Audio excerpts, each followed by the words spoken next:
In focus ہیں senator اون عباس تحریک انصاف سے. Thank you so much for joining us. Senator صاحب، معاملات اس وقت ظاہر ہے کہ پارلیمنٹیرینز کے حوالے سے ایک کمیٹی تو تشکیل دے دی گئی ہے ایاز صادق صاحب کی جانب سے، اور آج جو ہے وہ سب جیل بھی قرار دے دیا گیا ہے. وہ جو 8 روزہ جسمانی ریمانڈ تھا اسے کل عدم بھی قرار دے دیا ہے. چیف جسٹس اسلام آباد ہائی کورٹ کے ریمارکس بھی آپ کے سامنے ہیں. آپ سمجھتے ہیں یہ جو کمیٹی تشکیل دی گئی ہے اسپیکر صاحب کی جانب سے، یہ ایکچولی ایک اوپننگ بھی ہو سکتی ہے for a kind of a dialogue and a charter جس کی اشد ضرورت ہے اس وقت؟ اعوذ باللہ من الشیطان الرجیم، بسم اللہ الرحمن الرحیم. دیکھیں بیبی، جو سانیہ اس دن ہوا ہے، جو پارلیمنٹ میں ہوا، اٹس اے irreparable loss.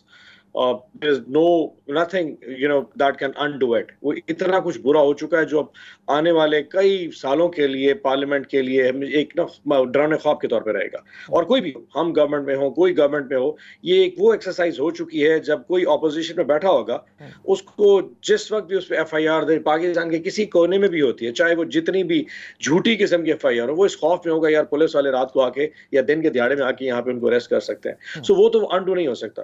اب جہاں تک کمیٹی کا ایشو ہے، اگر گورنمنٹ فیس سیونگ کرنا چاہ رہی ہے تو that's entirely up to them. میں اتنا زیادہ آپٹمسٹک نہیں ہوں اس کمیٹی کے حوالے سے ویزا وی جو آپ نے سوال پوچھا کہ گورنمنٹ اور اپوزیشن کے درمیان جو ایک برج ہے اس کا گیپ پورا کر سکے. The reason behind کہ جو کانفیڈنس بلڈنگ میئرز گورنمنٹ کو کرنے تھے، they're not doing it. جلسے کے حوالے سے جو کچھ ہمارے ساتھ کیا گیا، اور پھر جلسے کے بعد جس طریقے سے FIRs ہوئیں، جس طریقے سے گرفتاری ہوئی، ایک کمیٹی سے یا اس چیز کو انڈو کرنے کے لیے، بیکاز ان کو پبلک کے لیے اپنا ایک امیج چاہیے کہ یار بڑا خطرناک ہو گیا، یہ کیا کر دیا ہے جناب گورنمنٹ نے.